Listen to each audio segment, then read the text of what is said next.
بسم اللہ الرحمن الرحیم۔ الا ان اولیاء اللہ لا خوف علیہم ولا هم یحزنون۔ سن رکھو، بے شک جو اللہ کے دوست ہیں انہیں نہ کوئی خوف ہوتا ہے اور نہ وہ غمگین ہوتے ہیں۔ بلغ اللہ بکمالہ کشف الدجی بجمالہ حسنت جمیع خصالہ صلو علیہ وآلہ۔ جے تو گم ہوویں وچ اس دے اپنی چھوڑ نشانی، اے توحید محمد بخشا دسے کون زبانی۔ عداوت شیطان بقیہ حصہ۔ اور رسول اللہ صلی اللہ علیہ وآلہ وسلم کی حفاظت فرماتے ہوئے خود کو آگے کر دیا۔ اس ضمن میں حضرت علی رضی اللہ تعالیٰ عنہ نے یہ شعر ارشاد فرمائے۔ مفہوم: اس کی حفاظت میں نے اپنی جان کے ساتھ کی، جو بہترین ہے زمین پر چلنے والوں میں، جس نے اللہ کے گھر کا طواف کیا اور چوما حجر اسود کو۔ اللہ تعالیٰ کے رسول کو یہ خوف ہوا کہ ان کے خلاف لوگ مکارانہ تدبیر کریں گے۔ اللہ تعالیٰ نے نجات عطا فرمائی اس کو دشمنوں کی مکارانہ چال سے۔ اللہ تعالیٰ کے رسول صلی اللہ علیہ وآلہ وسلم نے غار کے اندر امن میں رات بسر فرمائی، اللہ تعالیٰ کی حفاظت اور پردے کے اندر۔ اور اشعار کا مفہوم ہے: اور میں نے رات بسر کی دھیان رکھتے ہوئے ان پر اور جو کچھ وہ کرنا چاہتے تھے، اور میں نے خود کو قتل یا اسیر ہونے کے واسطے تیار کیا ہوا تھا۔ پھر رسول اللہ صلی اللہ علیہ وآلہ وسلم دروازے سے باہر نکل گئے۔ اللہ تعالیٰ نے دشمنوں کی آنکھوں کو محجوب فرما دیا تھا، حتیٰ کہ کسی نے بھی ان میں سے حضرت صلی اللہ علیہ وآلہ وسلم کو نہ دیکھا۔ رسول اللہ صلی اللہ علیہ وآلہ وسلم کے ہاتھ مبارک میں مٹی تھی، ان کو سروں کے اوپر آپ نے وہ مٹی پھینک دی، اور اس وقت یہ آیت کریمہ تلاوت کر رہے تھے۔ سورہ یاسین کی یاسین سے لے کر فَأَغْشَيْنَاهُمْ فَهُمْ لَا يُبْصِرُونَ تک۔ پھر آپ چلے گئے جہاں آپ چاہتے تھے۔ وہ کہنے لگے، یہاں تم کس کے منتظر کھڑے ہو؟ انہوں نے جواب دیا کہ ہم محمد صلی اللہ علیہ وآلہ وسلم کے منتظر ہیں۔ تو اس نے کہا کہ اللہ تعالیٰ نے تمہیں نامراد کیا ہے، واللہ وہ تو نکل کر جا چکے ہیں، اور تم میں سے ہر ایک کے سر پر وہ مٹی پھینک کر گئے ہیں۔ وہ تو رخصت ہو گئے، تمہارا اب یہاں پر کوئی کام نہیں۔ یہ سن کر ہر ایک نے سر پر ہاتھ پھیرا تو مٹی تھی۔ پھر انہوں نے مکان کے اندر جھانکتے ہوئے دیکھا کہ حضرت علی رضی اللہ تعالیٰ عنہ بستر پر آرام فرما رہے ہیں، اپنے اوپر رسول اللہ صلی اللہ علیہ وآلہ وسلم کی چادر لی ہوئی ہے۔ یہ دیکھ انہوں نے کہا، یہ تو محمد صلی اللہ علیہ وآلہ وسلم ہی سوتے ہوئے ہیں اپنے اوپر چادر اوڑھ کر۔ پس وہ بدستور ان کے انتظار میں پھر قائم ہو گئے۔ صبح کے وقت حضرت علی رضی اللہ تعالیٰ عنہ بستر پر سے اٹھے تو لوگ دیکھ کر کہنے لگے کہ رات کے وقت اس نے ہم کو درست ہی اطلاع دی تھی۔ اس ضمن میں درجہ ذیل آیت پاک کا نزول ہوا۔ ترجمہ: کفار جس وقت آپ کے متعلق تدبیر سوچ رہے تھے کہ آپ کو قید کر لیں یا قتل کر دیں۔ اشعار کا مفہوم: پریشان نہ ہو، تنگی کے بعد فراخی ہوتی ہے، اور ہر چیز کے لیے ایک وقت اور اندازہ متعین شدہ ہے، اور ہمارے حالات میں مقدر کے سوا نگاہ نہیں، اور ہماری تدبیر کے اوپر اللہ تعالیٰ کی تدبیر ہے۔ اور اللہ تعالیٰ کا ارشاد ہے۔ ترجمہ: اور تو فرما دے اے رب مجھے داخل فرما اچھی طرح سے، اور مجھے نکال نہ سچا، اور اپنے پاس سے قوت کو میری مددگار بنا دے۔ اللہ تعالیٰ کے اس ارشاد کے بارے میں ابن عباس رضی اللہ تعالیٰ عنہ نے فرمایا ہے کہ حضرت جبریل علیہ السلام کو حکم فرمایا گیا کہ حضور ابو بکر صدیق رضی اللہ تعالیٰ عنہ کو دوست بنائیں، اور حاکم حضرت علی رضی اللہ تعالیٰ عنہ سے روایت کرتے ہیں کہ رسول اللہ صلی اللہ علیہ وآلہ وسلم نے جبریل سے دریافت کیا کہ ہجرت میں میرا ساتھی کون ہوگا؟ اس نے عرض کیا کہ ابو بکر ہوں گے۔ پس رسول اللہ صلی اللہ علیہ وآلہ وسلم نے اپنے وہاں سے نکل جانے سے حضرت علی کو مطلع فرمایا اور ان کو حکم بھی فرمایا کہ میرے بعد تم یہاں ہی پر رہنا، اور جن جن لوگوں کی امانتیں میرے پاس پڑی ہوئی ہیں انہیں وہ لوٹا دینے کے بعد تم بھی آ جانا۔ جناب سیدہ حضرت عائشہ صدیقہ رضی اللہ تعالیٰ عنہما نے فرمایا ہے، اس روز ہم حضرت ابو بکر صدیق رضی اللہ تعالیٰ عنہ کے مکان میں بیٹھے ہوئے تھے۔ دوپہر کا وقت تھا اور گرمی بھی بہت تھی، اور تربانی نے اسما رضی اللہ تعالیٰ عنہ سے مروی ہے کہ مکہ مکرمہ میں قیام کے دوران ہمارے گھروں میں رسول اللہ صلی اللہ علیہ وآلہ وسلم صبح کو اور پھر شام کے وقت یعنی دن میں 2 مرتبہ آیا کرتے تھے، اور جس روز آپ ہجرت پذیر ہوئے اس دن آپ باوقت دوپہر تشریف لائے تھے۔ تو میں نے والد صاحب سے کہا، اے ابا جان، رسول اللہ صلی اللہ علیہ وآلہ وسلم اپنے سر کو ڈھانکے ہوئے آئے ہیں، آپ کبھی اس وقت اس سے پیشتر تشریف فرما نہیں ہوئے۔ تو حضرت ابو بکر صدیق رضی اللہ تعالیٰ عنہ نے فرمایا، میرے ماں باپ ان پر نثار، واللہ آپ کسی خاص وجہ سے ہی اس وقت تشریف فرما ہوئے ہیں۔ حضرت عائشہ صدیقہ رضی اللہ تعالیٰ عنہ نے فرمایا ہے کہ رسول اللہ صلی اللہ علیہ وآلہ وسلم آئے اور اندر آنے کی اجازت طلب فرمائی تو ابو بکر صدیق رضی اللہ تعالیٰ عنہ فوری طور پر چارپائی سے اٹھے، پھر اس چارپائی پر رسول اللہ صلی اللہ علیہ وآلہ وسلم بیٹھے، اور آپ نے فرمایا کہ جو بھی یہاں پر تمہارے پاس ہے اس کو یہاں سے باہر بھیج دو۔ مروی ہے کہ حضرت ابو بکر صدیق رضی اللہ تعالیٰ عنہ نے عرض کیا، حضور یہ آپ ہی کے اہل یہاں ہیں، یعنی عائشہ ہیں اور اسما ہیں رضی اللہ تعالیٰ عنہما۔ اور مروی ہے کہ حضرت ابو بکر صدیق رضی اللہ تعالیٰ عنہ نے عرض کیا کہ حضور کوئی اور تو دیکھ نہیں رہا، میری یہ دونوں بیٹیاں ہی موجود ہیں۔ رسول اللہ صلی اللہ علیہ وآلہ وسلم نے فرمایا، مکہ مکرمہ سے رخصت ہو جانے کا مجھے حکم فرمایا گیا ہے۔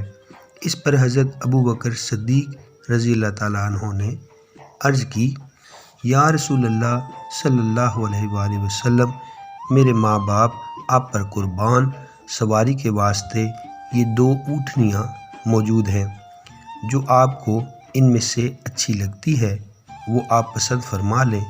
تو حضرت صلی اللہ علیہ وآلہ وسلم نے ارشاد فرمایا، یوں نہیں بلکہ میں قیمتاً لوں گا۔ دیگر ایک روایت میں یوں ہے کہ اگر تمہاری خواہش ہو تو میں قیمت دے کر لوں گا۔ حضرت صلی اللہ علیہ وآلہ وسلم نے اس واسطے قیمتاً اونٹنی لی تاکہ فی سبیل اللہ ہجرت جان اور مال کے ساتھ ہو جائے اور پوری فضیلت ہجرت مؤثر ہو۔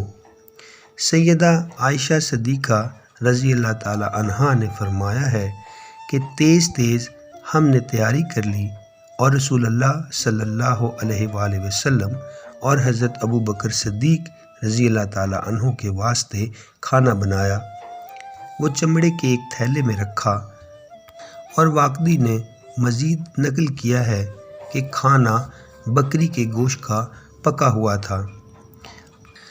حضرت سیدہ عائشہ صدیقہ رضی اللہ تعالیٰ عنہما نے فرمایا ہے کہ رسول اللہ صلی اللہ علیہ وآلہ وسلم اور حضرت ابو بکر صدیق رضی اللہ تعالیٰ عنہ غار ثور میں چلے گئے اور 3 راتیں وہاں پر ہی پوشیدہ رہے۔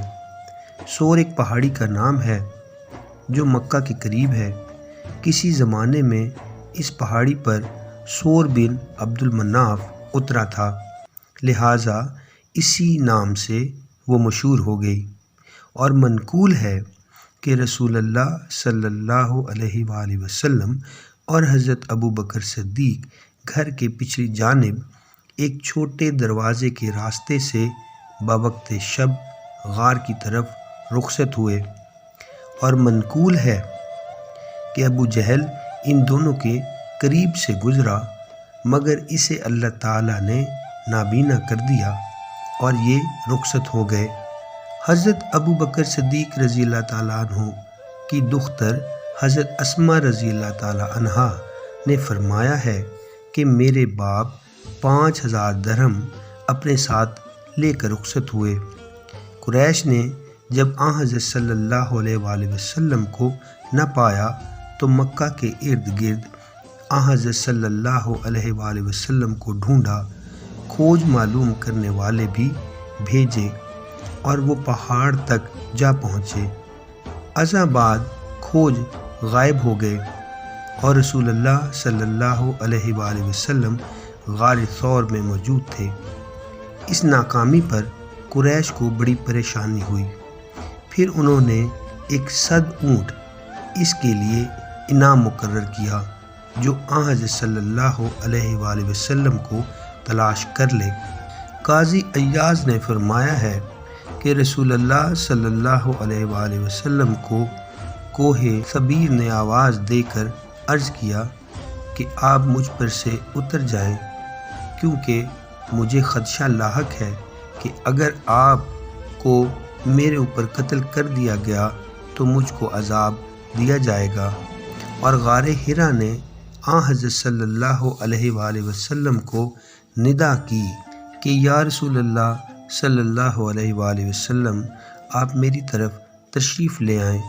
اور منقول ہے کہ رسول اللہ صلی اللہ علیہ وآلہ وسلم اور حضرت ابو بکر صدیق رضی اللہ تعالیٰ عنہ جب غار کے اندر داخل ہو گئے تو اس غار کے منہ پر غیلان نام کا ایک درخت اللہ تعالیٰ نے اگا دیا، اور اس کے باعث کافروں کی نظر سے غار چھپ گئی۔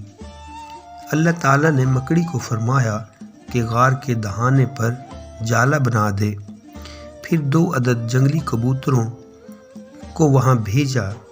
انہوں نے غار کے منہ پر گھونسلہ تیار کر لیا۔ یہ سب مشرکوں کو روکنے کا ذریعہ بن گیا تھا، اور اس وقت حرم میں موجود کبوتر ان کبوتروں کی ہی نسل سے ہیں۔ کتنا اچھا صلہ ملا کہ نسل بھی چلی اور حرم میں ان کا ٹھکانہ بھی بنا۔ پس حرم کے کبوتروں کو اب کوئی بھی شخص ہرگز تکلیف نہیں دیتا۔ پھر قریش جوان ہاتھوں میں ڈنڈے اور تلواریں لیے ہوئے وہاں پر آ گئے۔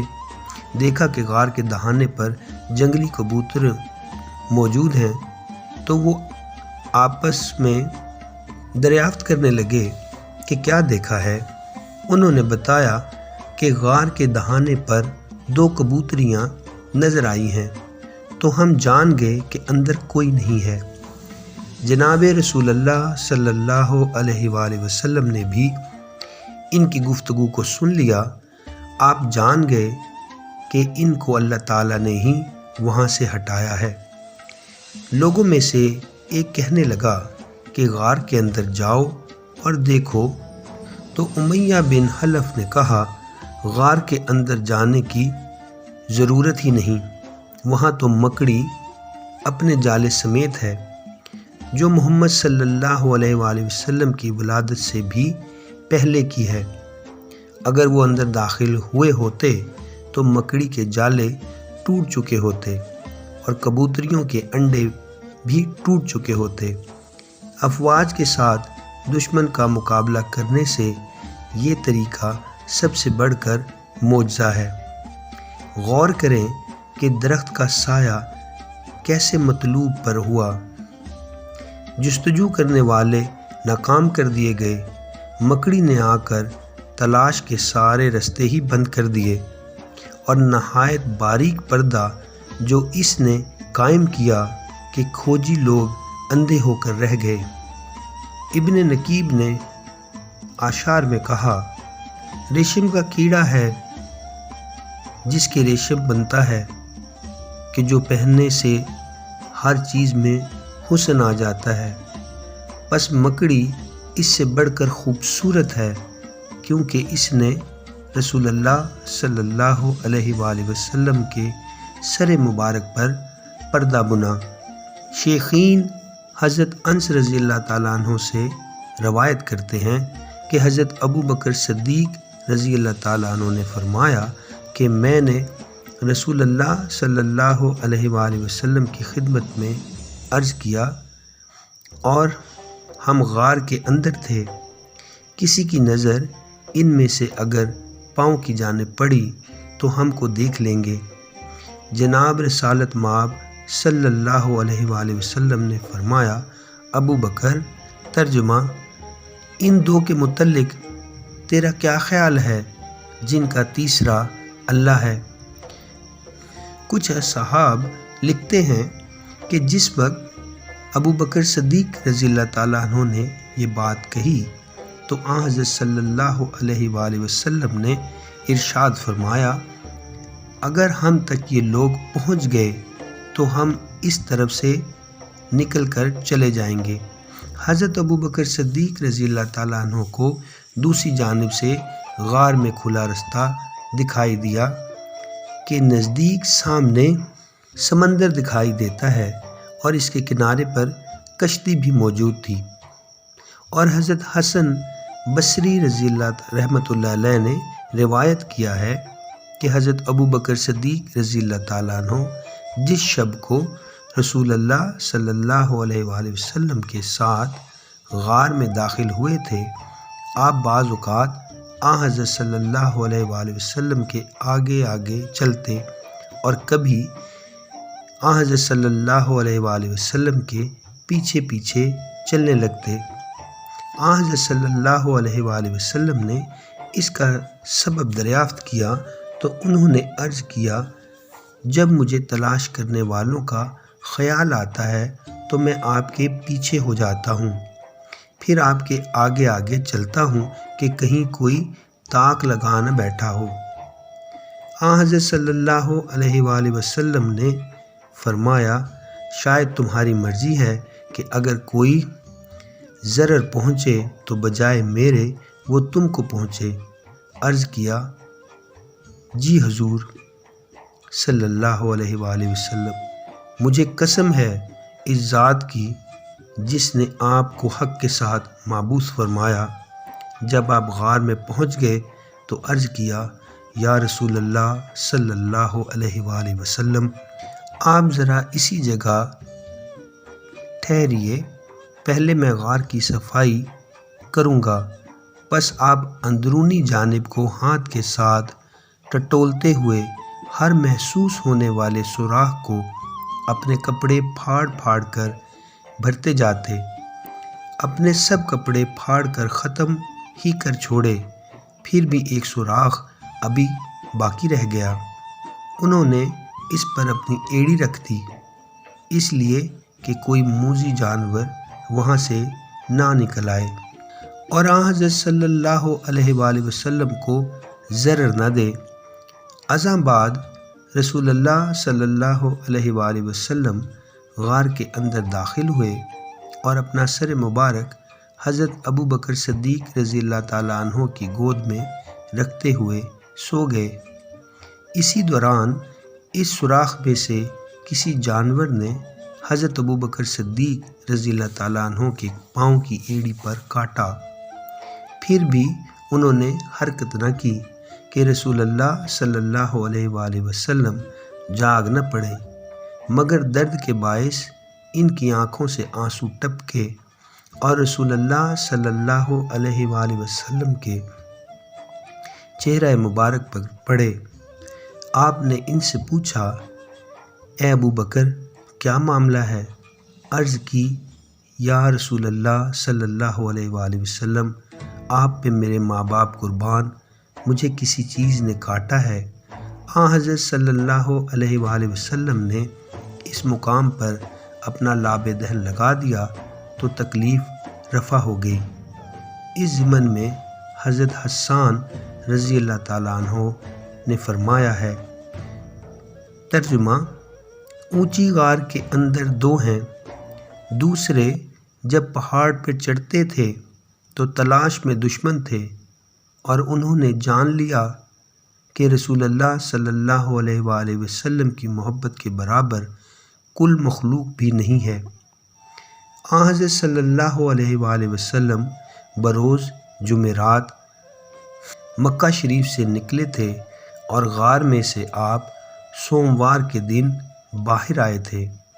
آپ نے 3 راتیں غار کے اندر بسر فرمائی اور اس وقت ماہ ربیع الاول کا آغاز تھا اور آپ مدینہ منورہ کے اندر مورخہ 12 ربیع الاول بروز جمعہ تشریف فرما ہوئے۔ حکایت ہے، ایک زاہد شخص بیمار پڑ گیا۔ اس کا نام زکریا تھا۔ موت کا وقت آیا تو حالت نزاع میں اس کا ایک دوست وہاں آ گیا۔ اس نے اسے کہا کہ لا الہ الا اللہ محمد رسول اللہ پڑھے، مگر اس زاہد نے رخ کو پھیر لیا اور یہ نہ پڑھا۔ اس شخص نے پھر اس سے کہا، مگر زاہد نے دوسری مرتبہ بھی رخ کو پھیر لیا اور نہ پڑھا۔ پھر اس دوست نے اس کو تیسری مرتبہ بھی تلقین کی، مگر اس سے نفی میں جواب دیا۔ بس اس کے دوست کو دکھ ہوا۔ کچھ دیر ہوئی تو زاہد کو افاقہ ہو گیا، آنکھیں کھول دی اور پوچھنے لگا کہ اے میرے دوست، کیا تم نے مجھے کچھ کہا تھا؟ اس نے جواب دیا، ہاں، میں نے 3 مرتبہ تیرے سامنے کلمہ پیش کیا تھا، مگر تو 2 مرتبہ اپنا رخ پھیر گیا، اور جب تیسری مرتبہ تجھے کہا تو نے انکار ہی کر دیا۔ اس پر زاہد نے کہا، اصل صورت یہ ہے کہ ابلیس میرے پاس آ گیا تھا، وہ پانی کا پیالہ لیے ہوئے تھا۔ اس نے میرے پاس کھڑے ہو کر پیالے کو ہلانا شروع کیا اور مجھے کہا کہ کیا تم کو پانی چاہیے؟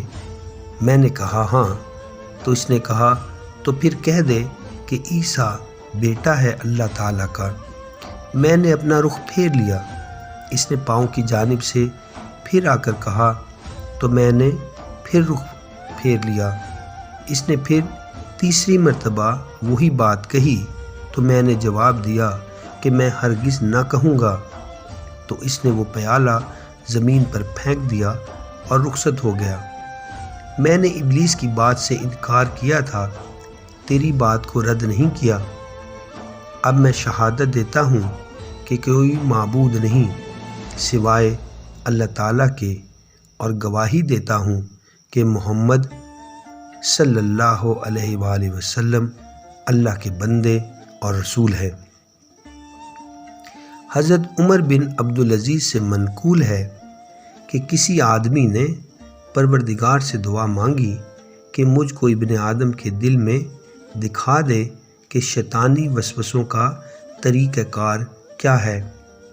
اس کو خواب میں دکھائی دیا کہ ایک آدمی شیشے کی مانند ہے، اس کے اندر اور باہر سے سب کچھ دکھائی دیتا ہے، اور مینڈک کی شکل میں شیطان اس کے کندھے اور کان کے درمیان میں بیٹھا ہوا ہے۔ پھر شیطان نے اپنی بڑی باریک سونڈ اس کے کندھے سے اس کے دل میں ڈال دی اور وسوسہ اس میں ڈالنا شروع کر دیا۔ جس وقت وہ ذکر الہی کرتا شیطان پیچھے ہٹ جاتا۔ یا الہی ہم پر مردود شیطان کو تسلط نہ دے، نہ ہی کسی حاسد کے حسد کرنے والے انسان کو ہمارے اوپر مسلط کرنا، اور یا الہی اپنے رسول کریم صلی اللہ علیہ وآلہ وسلم کے وسیلہ سے ہمیں اپنے ذکر و شکر کی توفیق عطا فرمانا۔ اللہم صلی علی سیدنا و مولانا محمد وعلی آل سیدنا و مولانا محمد وبارک وسلم۔